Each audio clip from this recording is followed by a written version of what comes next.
Boa noite. 200 mil pessoas foram prejudicadas pela paralisação de motoristas e cobradores do transporte coletivo de Manaus nesta quarta-feira. Filas enormes de ônibus se formaram a partir do Terminal 1, na Avenida Constantino Neri, e deixaram o trânsito na capital um caos. Entre milhares de pessoas prejudicadas, idosos e mães com crianças de colo tiveram que descer dos coletivos e seguir o caminho a pé. Em um dos principais terminais de integração da cidade, esse casal tentava acalmar o filho pequeno. Fica agoniado, mas nesse calor. A quantidade de ônibus parados atingiu o centro e alcançou as proximidades da Arena da Amazônia, na Avenida Constantino Neri, na zona centro-sul de Manaus, na manhã desta quarta-feira. Essa mulher estava revoltada. O maior prejudicado é a população, as pessoas que precisam do transporte coletivo, gente. Porque quem é que vai ressarcir o nosso dinheiro? Ninguém. Muitos passageiros tiveram que ficar aqui dentro do Terminal 1, na expectativa dos ônibus voltarem a circular. Um longo congestionamento também se formou devido à paralisação dos rodoviários. A Polícia Militar foi acionada para manter a ordem. O ato teria sido motivado pelo adiamento do julgamento de um processo na Justiça do Trabalho sobre o dissídio coletivo de 2017 da categoria. O Sindicato dos Rodoviários alega que os próprios motoristas e cobradores resolveram paralisar toda a frota de coletivos.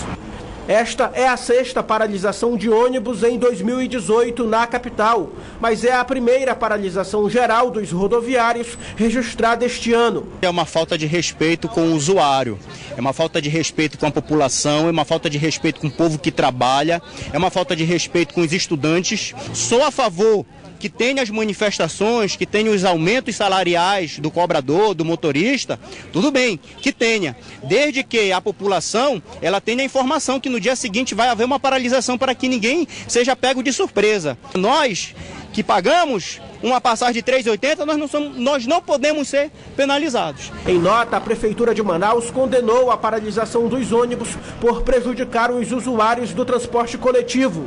O prefeito lamentou que a categoria não busque o diálogo. Os ônibus só voltaram a circular no início da tarde com a suspensão da greve, quando também começou a fluir o trânsito nas áreas afetadas.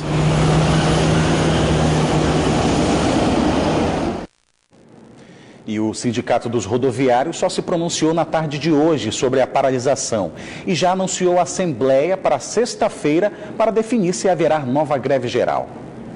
O Sindicato dos Rodoviários nega que tenha iniciado ou participado da greve que parou parte de Manaus nesta quarta-feira. É que após o adiamento do julgamento do dissídio no Tribunal Regional do Trabalho, a situação saiu de controle. A gente vai provar que não foi o sindicato. Agora, quem tem que ser multado são as empresas que não cumprem quadro de horário, estão tirando ônibus, tiraram para mais de 300 ônibus de circulação. Então está aí a prova e a prefeitura sabe que isso não faz nada.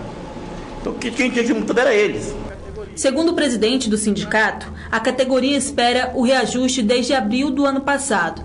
Para que o prefeito venha cumprir o acordo com a categoria, porque ele prometeu, ao dar o aumento de passagem, que ele ia obrigar as empresas a trazer 300 ônibus novos com ar-condicionados e, consequentemente, garantir o nosso reajuste salarial, coisa que até agora não aconteceu. O sindicato ainda não descarta outras greves caso a Prefeitura de Manaus não se posicione. A gente vai fazer uma assembleia sexta-feira e vamos deliberar sobre uma greve para garantir o nosso reajuste. O secretário-chefe da Casa Civil, Arthur Bisneto, disse que tudo vai ser resolvido pelo prefeito de Manaus. O prefeito Arthur não cede a chantagem, não cede a nada que não seja o bem-estar da população da cidade. Ele vai sentar, vai ouvir todos os lados e vai decidir pelo melhor para a cidade. Só esse ano foram 6 paralisações pontuais dos rodoviários. 826 milhões de reais devem ser injetados na economia do Estado com a aprovação de 26 projetos pelo Conselho de Desenvolvimento do Amazonas, o CODAM. A expectativa também para a geração de mais de 400 empregos. Essa é a primeira reunião extraordinária do CODAN em 2018, instância que trata da política de investimentos fiscais do Estado. No encontro, conselheiros de diversos setores de fomento, produção e inovação aprovaram 26 projetos que vão injetar 823 milhões na economia do Amazonas. A união de 6 novas empresas, a 20 já existentes, deve criar 477 novos postos de trabalho para os próximos 3 anos. Continuando nesse ritmo, as perspectivas são muito positivas, porque esses valores todos, até o final do ano, podem ser multiplicados por 6, tanto de investimentos quanto número de emprego. Em 6 reuniões no ano passado, foram aprovados um total de 186 projetos industriais, que somaram mais de 7 bilhões de reais e 9.500 empregos. Para o presidente do Centro das Indústrias do Estado, os novos incentivos precisam mais apoio político para que os negócios e a economia cresçam por aqui. Precisa de um ambiente de estabilidade e segurança jurídica, precisa de um ambiente de estabilidade e segurança política para que esses investimentos aconteçam, e é isso que nós esperamos, que os projetos aprovados, os que foram e os que serão aprovados, se Deus quiser, realmente se concretizem em vantagens econômicas e sociais para o nosso Estado. São projetos industriais que vão da produção do café torrado, motocicletas, medicamentos e lâmpadas a LED. Para o secretário de Fazenda, Alfredo Paes, que representou o Poder Executivo Estadual na reunião de hoje, os incentivos são de suma importância para o crescimento econômico local. Todo mundo está com dificuldade, né? E o governo tem até a obrigação de possibilitar esse refez para que as pessoas comecem a ganhar fôlego e comecem a trabalhar novamente e gerar emprego, né? Mas já é uma realidade, nós estamos finalizando esses projetos todos, tanto a lei de incentivo nova como a lei do refez. Custa mais para o comércio, que entendemos sem necessidade. E vamos revogar essa taxa, já está acertado isso, né, para que não haja mais esse custo para o comércio. Na reunião, ele também comentou 3 pontos importantes: o refis, os benefícios CEPLAN, Cefaz e a extinção da taxa de R$ 50 cobrada para a liberação de mercadorias. Você fazer um CODAN desse e ter uma empresa como Três Corações, né, uma multinacional do ramo dela, vir investir aqui, é sinal de que esse modelo continua atrativo, né? E esse investimento de 823 milhões e geração de mão de obra de 477, isso é importantíssimo para nosso parque industrial, para a consolidação do nosso parque. Neste 28 de fevereiro, a Zona Franca de Manaus completa 51 anos de fundação e o superintendente da autarquia participou nesta manhã de uma sessão especial na Assembleia Legislativa do Estado. Uma sessão especial foi realizada esta manhã pelos deputados pelos 51 anos da Superintendência da Zona Franca de Manaus e com o objetivo de relembrar os benefícios proporcionados para o Estado ao longo de 5 décadas e ainda apresentar as perspectivas para os próximos anos. O atual superintendente da SUFRAMA ressaltou algumas medidas para melhorar os resultados das atividades no setor. Nós precisamos expandir. Só assim nós vamos poder recuperar os níveis que nós tínhamos antes, buscando novas empresas, fazendo promoção industrial, atração de investimentos. Nós estamos concluindo agora o estudo da análise da pauta de importação brasileira. Nós estamos vendo quais são os insumos que a indústria nacional mais importa, estamos identificando quem são esses exportadores e quais esses produtos que exportam para o Brasil, e vamos lá mostrar as vantagens da Zona Franca e dizer que melhor que exportar para o Brasil é produzir na Zona Franca e vender para o Brasil. O plano industrial agropecuário também foi discutido pelos parlamentares na Assembleia Legislativa do Estado. É um projeto que deu certo aqui na região, no nosso estado. Hoje a nossa economia é toda baseada no projeto de SUFRAMA. Nós precisamos diversificar esse projeto. O que nós fazemos hoje, trouxemos o superintendente, convidamos para que ele viesse aqui falar de novos projetos, de novas alternativas econômicas, como por exemplo o projeto agropecuário, que é um projeto também de interiorização da Suframa, mas que nunca foi tocado, digamos assim. Então precisa que, quando a gente fala de novas alternativas econômicas, de novas perspectivas econômicas, nós estamos falando justamente do setor primário, e o projeto agropecuário é um setor primário. A Zona Franca de Manaus foi criada em 1967 com o objetivo de impulsionar o desenvolvimento econômico da Amazônia Ocidental. O polo industrial voltado para a atração de fábricas, com o intuito de promover uma maior integração territorial da região norte e gerar empregos, chega aos 51 anos. Mas para este deputado, as dificuldades ainda são grandes. Veja, a Zona Franca tem muito a comemorar, mas tem muito a se preocupar.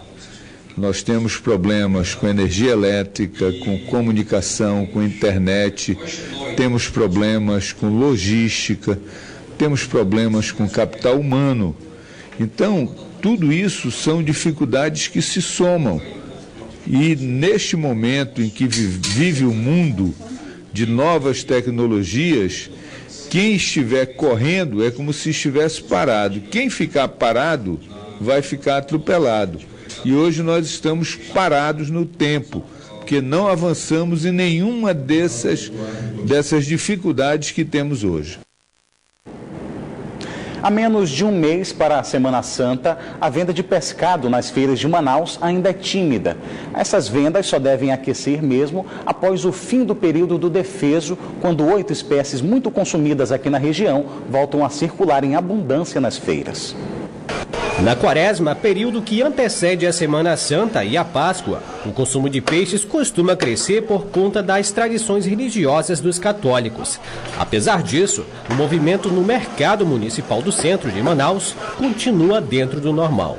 Eu preferi mesmo comprar durante a Semana Santa, que aí compro o peixe fresco, né? Para não guardar, se comprar antecipado vai ter que congelar, botar no freezer, no congelador.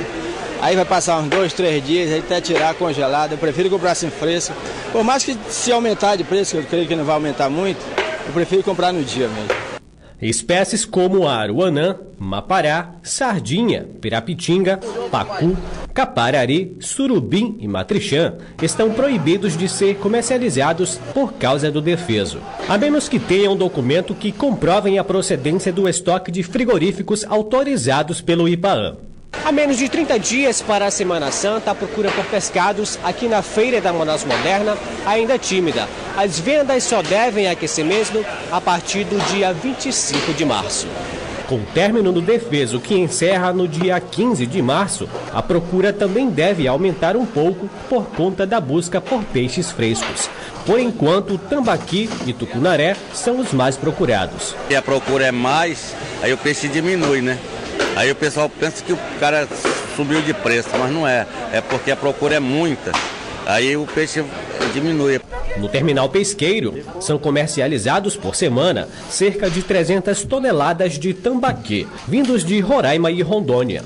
Para a Semana Santa, a demanda também deve aumentar e será comercializado a preço popular para revenda.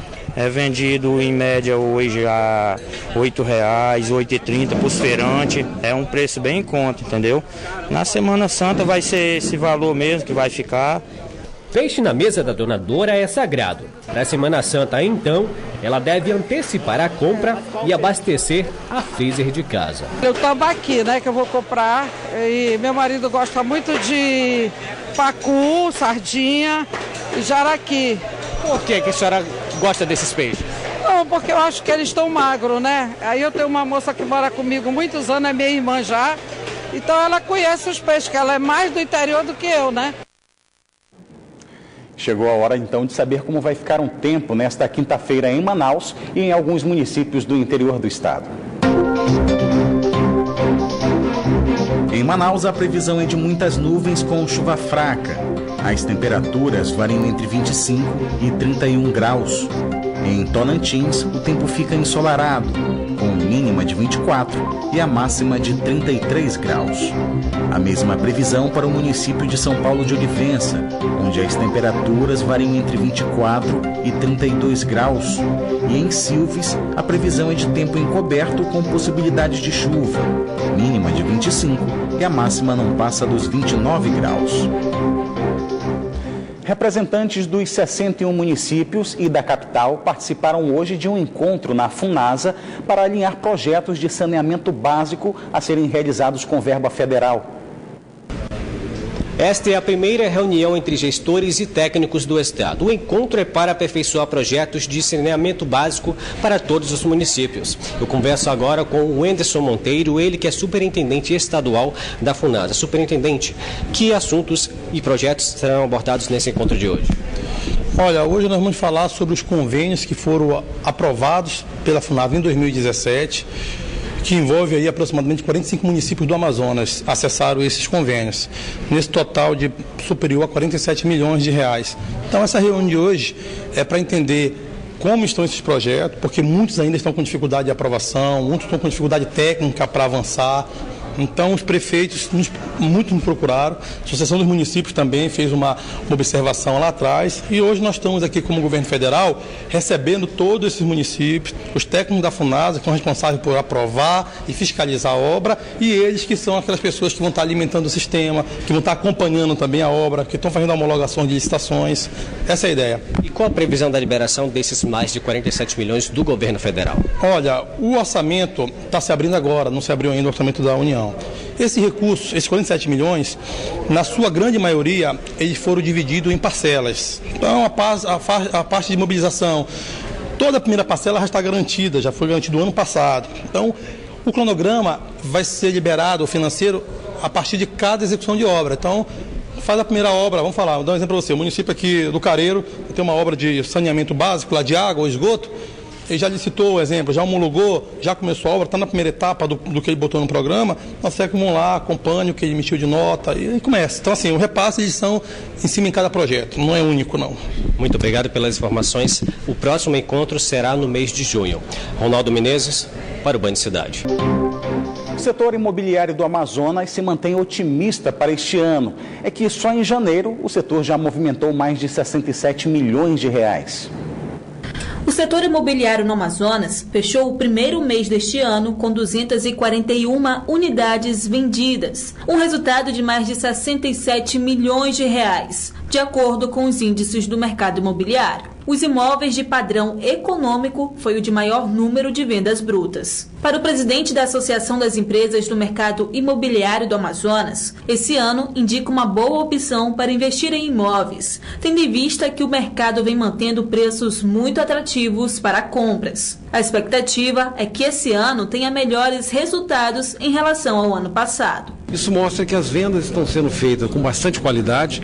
Isso traz segurança para o mercado, tanto para o consumidor quanto para as empresas, que a partir dos últimos 2 anos passou a ser mais criteriosa nos critérios de concessão de crédito. Isso fez com que os indicadores de distrato baixassem bastante e o que a gente espera que ao longo dos meses de 2018 venham reduzir ainda mais, voltando para alguma coisa em torno de 5%, que seria natural para o mercado. Índices do mercado imobiliário do Amazonas revelam que durante todo o ano passado foram vendidos 2.736 imóveis novos, entre apartamentos, casas, empreendimentos comerciais e terrenos. Uma movimentação de mais de 800 milhões de reais. Para o setor, isso significa que o mercado não enfraqueceu diante da crise. O que a gente percebe é que o mercado se estabilizou. O Brasil passou nos últimos 3 anos pela mais séria crise registrada nos índices econômicos de todos os anos dessa série, né? E mostrou que a gente passou com bastante inovação, com bastante reinventando os processos e exigindo bastante das empresas. Esses resultados indicam um ano otimista para a categoria. A projeção é de crescimento de aproximadamente 10%. Para os próximos meses, nós esperamos que realmente haja retorno dos lançamentos imobiliários e o consumidor que vai acabar se privilegiando também, que tendo mais oferta de produtos e vai poder escolher de acordo com o seu bolso, com o seu gosto ou com a sua necessidade. A gente vê esses indicadores já muito mais fortes de que vamos ter essa retomada. Principalmente se avaliarmos os indicadores econômicos em relação ao recolhimento de impostos, que mostra que a economia está bem mais aquecida já nesse início de 2018. O primeiro turno do Campeonato Amazonense de Futebol finalizou hoje com o jogo em Itacoatiara entre Fast Clube e Penarol. E o Fast Clube venceu a partida. Quem tem as informações é Orestes de Taife.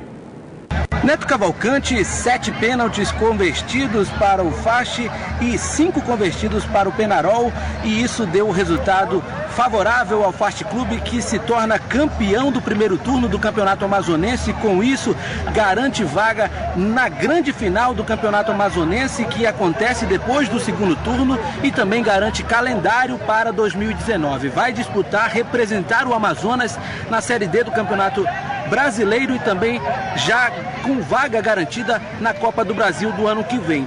O jogo foi completamente aquilo que era o esperado. As duas equipes com 2 boas campanhas neste primeiro turno.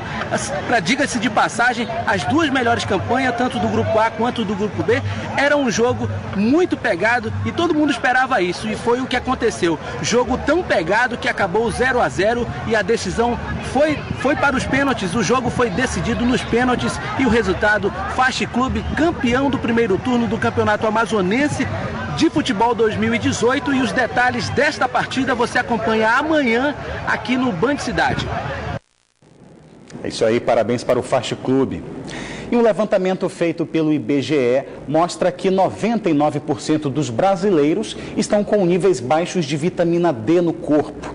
Isso sinaliza que muita gente pode adoecer sem saber as causas.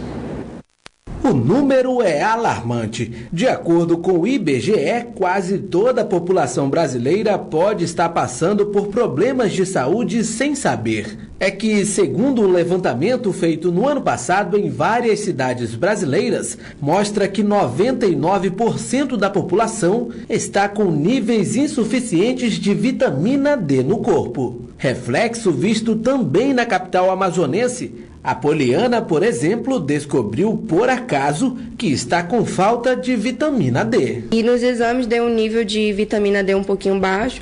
O médico me receitou que eu deveria primeiro tomar um pouquinho mais de sol, né? E que eu deveria fazer um acompanhamento alimentar melhor. A vitamina D é um nutriente solúvel em gordura que, juntamente com outras vitaminas e minerais, ajuda a regular o funcionamento dos principais sistemas do corpo.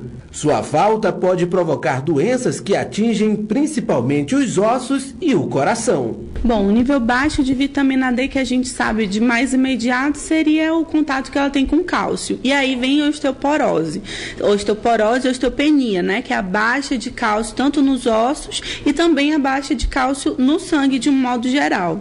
E agora a gente está vendo também doenças mais recentes que estão sendo estudadas, como esclerose múltipla, doenças cardiovasculares e até mesmo alguns tipos de câncer, como o câncer coloretal. A deficiência de vitamina D pode ser combatida com mudanças de hábito. Uma das maneiras de repor a vitamina D ao corpo é ficar exposto ao sol durante 10 minutos por dia. Mas a alimentação também é muito importante. Por isso que o apoio multiprofissional da medicina preventiva é tão importante, porque existe a necessidade do atendimento médico para constatar, para diagnosticar essa deficiência em vitamina D, mas existe também a necessidade do apoio nutricional para que o plano alimentar desse paciente seja feito de forma individualizada. Por quê? Porque são os alimentos que vão repor essa vitamina D. O importante é saber como identificar a deficiência de vitamina D no organismo e, claro, tomar as medidas necessárias para melhorar sua absorção pelo corpo todos os dias. O Band Cidade fica por aqui, mas você pode acompanhar outras notícias nas redes sociais, Facebook e Twitter da Band Amazonas. E para rever nossas reportagens, acesse o canal da Band Amazonas no site youtube.com. Você também pode enviar sugestão de reportagens para o nosso WhatsApp. O número é o 99205-1478. Fique agora com as principais notícias do dia no Brasil e no mundo com o Jornal da Band. Uma boa noite para você e até amanhã.